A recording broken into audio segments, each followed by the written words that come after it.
Saturday night எங்கே போகணும்னு தெரியுமா? ஜூஸ் குடிக்கன்னு சொல்லி பெசன் நகர் கூட்டிகிட்டு போனால் என் புருஷன் பிக் பாஸ் ஃபேம் சௌந்தர்யா அவங்க ஓப்பன் பண்ணியிருக்கிற மோக்ஷா மோர்சலுக்கு தாங்க போனோம்.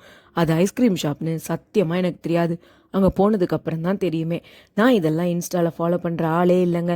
இந்த வேலை பார்க்குறது பூரா என் புருஷன்தான். போகிற வழியில் ஒரு அழகான ஃப்ளவர் ஷாப் இருந்ததா, அங்கே போய் 2 ஃப்ளவர் வாங்கிட்டு அப்படியே பிக்சர்ஸும் எடுத்துகிட்டு இந்த கடைக்கு போயிட்டோங்க. பட்டர் மில்க்னு ஒரு ஃப்ளேவரும் மைலோன்னு ஒரு ஃப்ளேவரும் வாங்கினோம். ஷாப் கொஞ்சம் க்ரௌடடாக இருந்ததுனால காரில் போய் சாப்பிட்டுக்கலான்னு ரிட்டன் வந்துட்டோம். வர்ற வழியில் ஒரு பானிபூரி கடையை பார்த்து நான் ஸ்டாப் பண்ணிட்டேன். எனக்கு கண்டிப்பாக பானிபூரி சாப்பிட்டே ஆகணும்னு ஒரு பிளேட் பானிபூரியும் சாப்பிட்டுட்டு காருக்கு வந்துட்டோம்.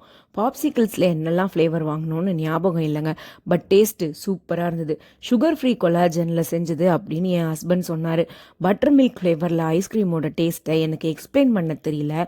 ஒரு மாதிரி ஸ்பைஸியாக சூப்பராக தாங்க இருந்தது. மைலோ ஃப்ளேவரும் வாஸ் ஈக்குவலி குட். எதை சாப்பிட்டேன்னு தெரியாமல் நாங்கள் கன்ஃபியூஸ் ஆகிட்டோம்.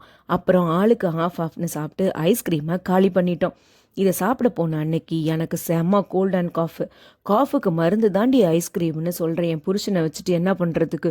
ஒன்றும் பண்ணுறதுக்கு இல்லை. ஐஸ்கிரீமை சாப்பிட்டுட்டு கொஞ்சம் கூட இருமல் இன்க்ரீஸ் ஆனது தாங்க இந்த ஸ்டோரி.